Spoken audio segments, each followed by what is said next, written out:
Hello guys, good morning. It's been a while no nga wala na ako naka-upload og video. Last upload na ko is last year. Ah! So 2024 na, no? Again, going na po ko sa farm today. And actually dili kayo init tarigsik gani. So mag-harvest. What I'm going to do today, mag-harvest and then multi-purpose lampas, putos, whatever. Basta kay puslan ang oras. So dagan ang nahitabo no for sa 2023 and karon 2024 February naman gani.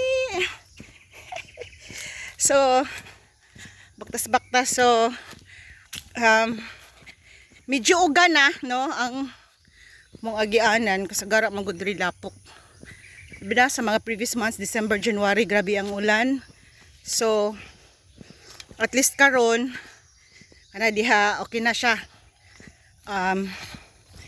Medyo uga na compared 2 weeks ago. Wow, grabe kalapok. So happy ko today kay dili kay siya tanto init and okay, enjoy daghan kayo i-harvest kay it's been 2 weeks nga wala ko sa farm. O diba? Daghan ang mahitabo basta absent ang farmer sa iyang farm. 2 weeks. So Jadan, welcome sa farm. Diba? Daghan ang lasang-lasang na. Okay. So I'm on my way. Daghan ang pusto nun.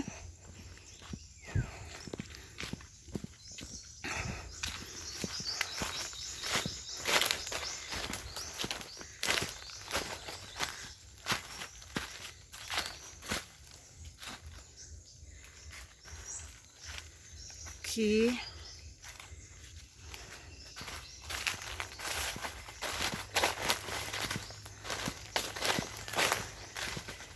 So muna siyang sitwasyon karon. Kaangid medyo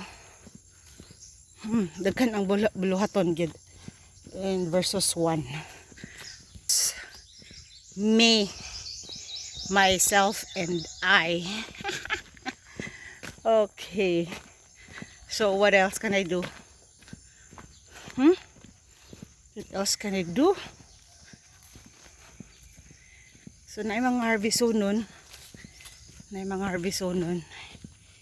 And hinahinay lang ko ani today.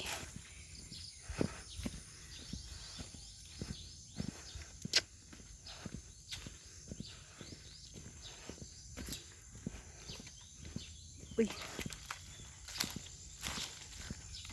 Mati siya gitumba. Uy. Oo.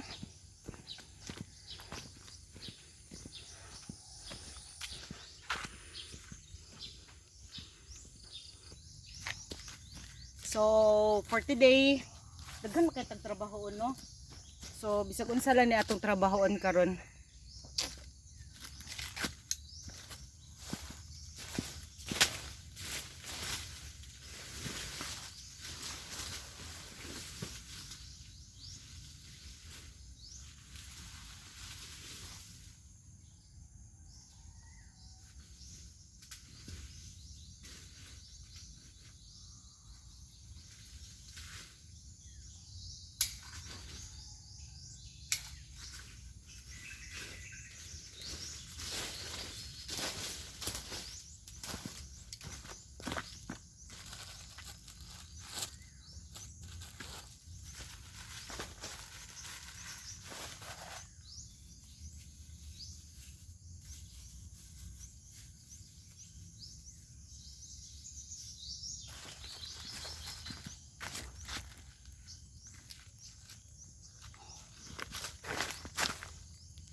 Di ay mga kuan pipila ka bunga.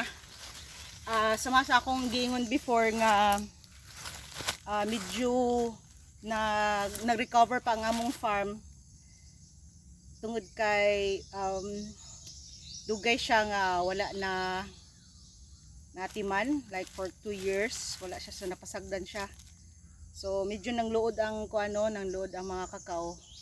Sorry kakao. And pagbalik na ko lang lately nag pruning pud me, so naapagid siya sa recovery. So starting karon na medyo karon pa nagsugod ang mga bunga.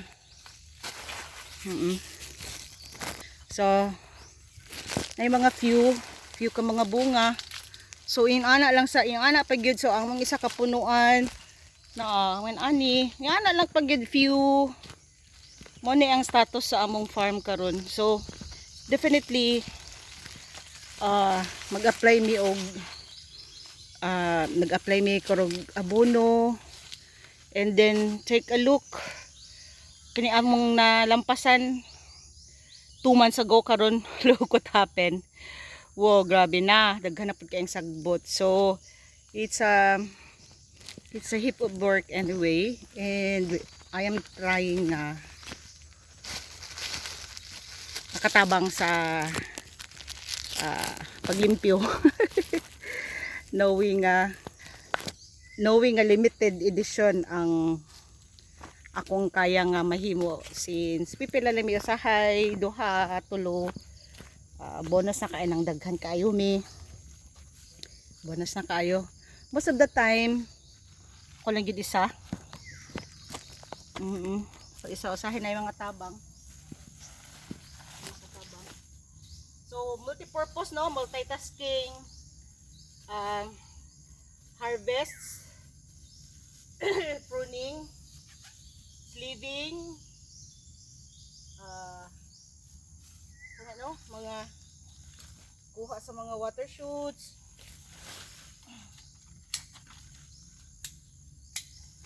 So ingon ani, kaso lang ang katulang sa pagsigig ulan-ulan, daghan lang ang gipang padrat, digid malikayan bisag sleeve.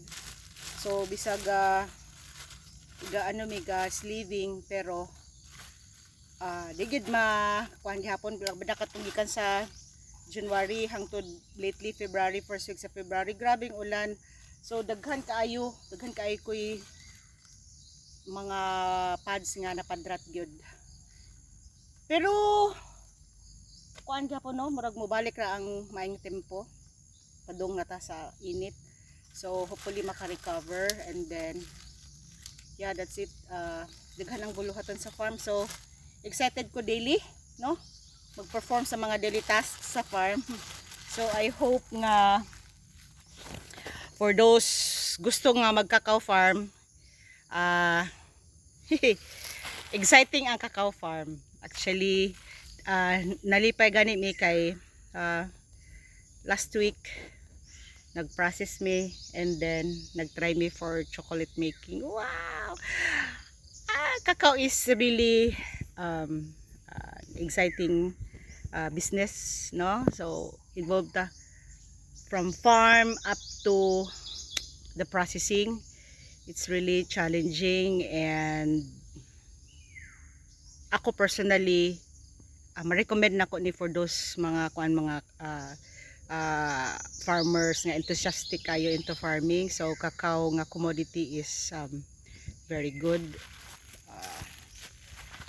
Basta atimanon lang natin capacity nga mo atiman gid, no? So there's nothing wrong magamay madako for as long as ang farmer present, not like me nga absinus. Absinus kay ko ay tungod po lagi kay daghag mga trabaho. Anyway, good luck to me today.